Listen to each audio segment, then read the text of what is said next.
العلم هو النور الهادي والمفتاح لكل الخير من يرد الله به خيرا. بسم اللہ الرحمن الرحیم الحمد للہ رب العالمین الحمد للہ حمدا کثیرا طیبا مبارکا فیہ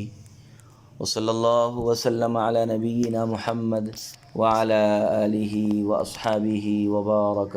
وسلم تسلیما کثیرا کثیرا.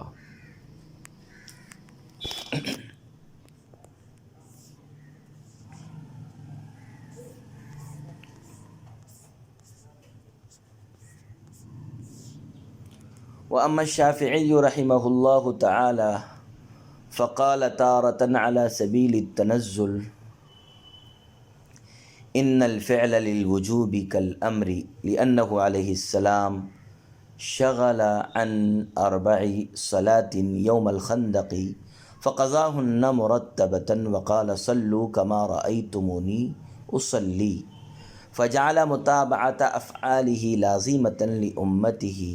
فأجاب عنه المصنف رحمه الله تعالى بقوله والوجوب استفيد بقوله عليه السلام صلوا كما رأيتموني أصلي لا بالفعل، إذ لو كان الفعل موجبا لاتبعوه بمجرد رؤية الفعل ولم يحتاجوا إلى هذا القول أصلا. اور امام شافعی رحمۃ اللہ علیہ نے کبھی برسبیل تنزل یہ کہا ہے کہ فعل امر کی طرح وجوب کے لیے ہے. ان الفعل للوجوب کالامر، فعل امر کی طرح وجوب کے لیے ہے، اس لیے کہ رسول اکرم صلی اللہ علیہ وسلم خندق کے دن 4 نمازیں وقت پر ادا نہ کر سکے، پھر چاروں نمازوں کی بھی ترتیب قضا کی اور فرمایا کہ تم لوگ بھی نمازیں اسی طرح پڑھا کرو جس طرح تم نے مجھے پڑھتے دیکھا ہے.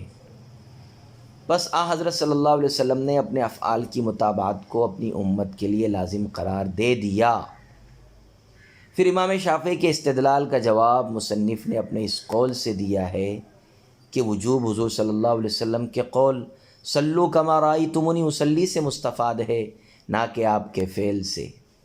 اس لیے کہ اگر فعل موجب ہوتا تو صحابہ اکرام رضوان اللہ تعالی علیہم اجمعین محض فعل کو دیکھ کر آپ کا اتباع کر لیتے اور اس فرمان عالی کے بالکل محتاج نہ ہوتے. عزیز طلبہ اکرام، بعض اصحاب شافعی نے فعل نبی کے موجب ہونے پر 2 دلیلیں ذکر فرمائی ہے. مصنف نے ان کے جوابات ذکر کیے ہیں. پہلی دلیل کا حاصل یہ ہے کہ فعل نبی امر تو نہیں ہے لیکن امر کی طرح مفید وجوب ضرور ہے. فعل نبی امر تو نہیں ہے لیکن امر کی طرح مفید وجوب ضرور ہے، کیونکہ نبی اکرم صلی اللہ علیہ وسلم جب غزوہ خندق کے موقع پر مشرکین کے ساتھ جنگ اور خندق کھودنے میں مشغول ہونے کی وجہ سے 4 نمازیں ظہر، عصر، مغرب اور عشاء وقت پر ادا نہ کر سکے، تو اس کے بعد آپ نے ترتیب وار 4 نمازوں کی قضا فرمائی اور صحابہ سے فرمایا کہ تم لوگ بھی نمازیں اسی طرح قضا کیا کرو جس طرح تم نے مجھے قضا کرتے دیکھا ہے، یعنی قضا نمازوں میں بھی ترتیب ملحوظ رکھا کرو. دیکھیے صاحب، حضرت صلی اللہ علیہ وسلم نے اس فرمان سے اپنے افعال کی مطابعت کو اپنی امت کے لیے لازم قرار دیا ہے. اگر فعل نبی موجب نہ ہوتا تو حضور صلی اللہ علیہ وسلم اپنے فعل کی مطابعت کو اپنی امت کے لیے لازم قرار نہ دیتے. بس آپ کا اپنے فعل کی مطابعت، اتباع کو اپنی امت کے لیے لازم قرار دینا اس بات کی کھلی دلیل ہے کہ آپ کا فعل بھی موجب وجوب کو ثابت کرنے والا ہے. فاضل مصنف نے جواب میں فرمایا کہ قضا نمازوں میں ترتیب کا وجوب حضور صلی اللہ علیہ وسلم کے فعل سے ثابت نہیں ہوا، بلکہ آپ کے قول صلو کما رأیتمونی اصلی سے ثابت اور مستفاد ہے. کیونکہ اگر فعل نبی موجب ہوتا تو صحابہ اکرام محض آپ کا فعل دیکھ کر آپ کا اتباع کر لیتے اور سرے سے اس فرمان کے محتاج ہی نہ ہوتے. پس فعل کے بعد آپ کا صلو کما رأیتمونی اصلی فرمانا اس بات کی دلیل ہے کہ فعل سے وجوب ثابت نہیں ہوتا ہے بلکہ قول سے ثابت ہوتا ہے۔ وقال تارة على سبيل الترقي إن الفعل قسم من الأمر لأن الأمر نوعان قول وفعل لأنه أطلق الله تعالى لفظ الأمر على الفعل في قوله وما أمر فرعون برشيد أي فعله لأن القول لا يوصف بالرشيد وإنما يوصف بالسديد فأجاب المصنف عنه بقوله وسمي الفعل به لأنه سببه أي سمي الفعل بلفظ الأمر لأن الأمر سبب للفعل فيكون من باب المجازي وإنما الكلام في الحقيقة۔ اور کبھی امام شافعی نے برسبیل ترقی یہ کہا ہے کہ فعل امر کی ایک قسم ہے، کیونکہ امر کی دو قسمیں ہیں، قول اور فعل، اس لیے کہ اللہ تعالیٰ نے اپنے قول وما امر فرعون برشید میں لفظ امر کا اطلاق فعل پر کیا ہے، یعنی فرعون کا فعل درست نہیں ہے، کیونکہ قول رشید کی صفت کے ساتھ موصوف نہیں ہوتا بلکہ سدید کے ساتھ موصوف ہوتا ہے۔ پس امام شافعی کے اس استدلال کا جواب مصنف نے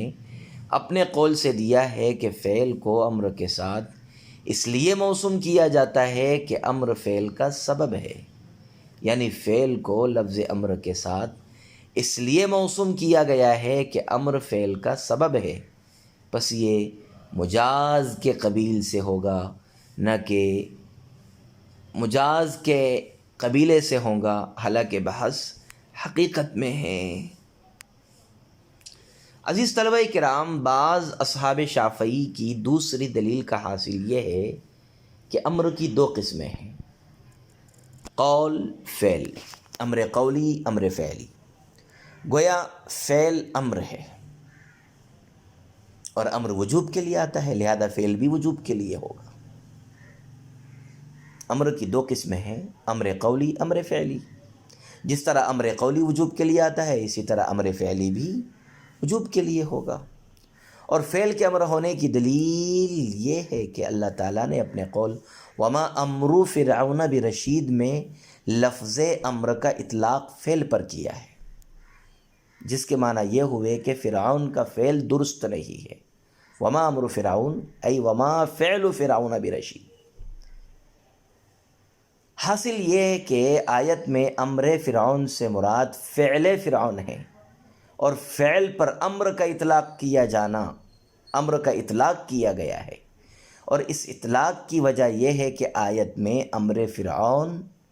یعنی قول فرعون کو رشید کے ساتھ متصف کیا گیا ہے،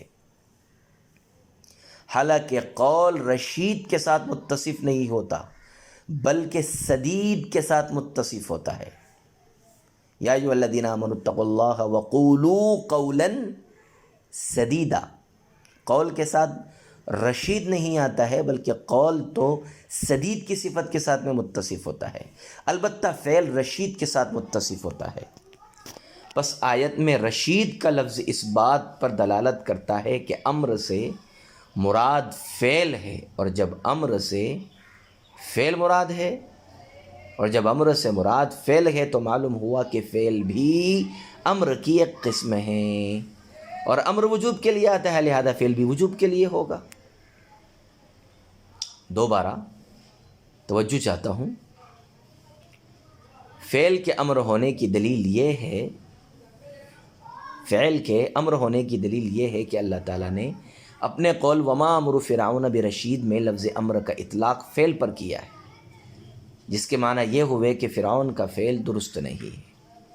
حاصل یہ ہے کہ آیت میں امر فرعون سے مراد فعل فرعون ہے، اور فعل پر امر کا اطلاق کیا گیا ہے، اور اس اطلاق کی وجہ یہ ہے کہ آیت میں امر فرعون یعنی قول فرعون کو رشید کے ساتھ متصف کیا گیا ہے، حالانکہ قول رشید کے ساتھ متصف نہیں ہوتا بلکہ سدید کے ساتھ متصف ہوتا ہے۔ یہاں امر فرعون کو رشید کے ساتھ متصف کیا جانا یہ اس بات کی دلیل ہے کہ امر سے قول مراد نہیں ہے بلکہ فعل مراد ہے۔ آیت میں رشید کا لفظ اس بات پر دلالت کر رہا ہے کہ امر سے مراد فعل ہے، اور جب امر سے مراد فعل ہے تو معلوم ہوا کہ فعل بھی امر کی ایک قسم ہے، اور امر وجوب کے لیے آتا ہے، لہذا فعل بھی وجوب کے لیے ہوگا۔ امام شافعی رحمۃ اللہ علیہ کے اس استدلال کا جواب دیتے ہوئے فاضل مصنف نے فرمایا کہ آیت میں امر سے مراد فعل ہے، اور فعل کو لفظ امر کے ساتھ اس لیے تعبیر کیا گیا ہے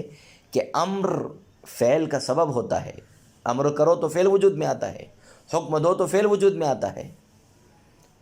فعل کو لفظ امر کے ساتھ اس لیے تعبیر کیا گیا ہے کہ امر فعل کا سبب ہوتا ہے، گویا سبب بول کر کے مسبب مراد لیا گیا ہے، اور سبب کا اطلاق مسبب پر جائز بھی ہے، لہذا یہ مجاز کے قبیلے سے ہوگا، اور یہاں بحث چونکہ حقیقت میں ہے اس لیے اس آیت سے استدلال کرنا درست نہیں ہے۔ دوسرا جواب یہ ہے کہ ہمیں یہ تسلیم نہیں ہے کہ آیت میں امر سے مراد فعل ہے، بلکہ امر سے مراد شان اور طریق ہے، یعنی فرعون کی شان اور فرعون کا طریقہ درست نہیں ہے، یا امر سے مراد قول ہے، اور قرینہ سابقہ جملہ فَاتَّبَعُوا امر فرعون ہے، کیونکہ یہاں امر سے مراد قول ہے، اور ترجمہ یہ ہے کہ لوگوں نے فرعون کے امر یعنی اس کی بات کی، ان چیزوں میں اطاعت کی جن کا فرعون نے لوگوں کو حکم دیا ہے۔ وما امر فرعون برشید فاتبعوا امر فرعون وما امر فرعون برشید، حالانکہ فرعون کا یہ حکم دینا درست نہیں ہے۔ پس جب فاتبعوا امر فرعون میں امر سے قول مراد ہے تو بعد کے جملے وما امر فرعون برشید میں بھی امر سے قول مراد ہوگا۔ لیکن اس پر اگر یہ اعتراض ہو کہ قول لفظ رشید کے ساتھ متصف نہیں ہوتا، اور اس صورت میں قول کو لفظ رشید کے ساتھ متصف کرنا لازم آتا ہے، تو اس کا جواب یہ ہوگا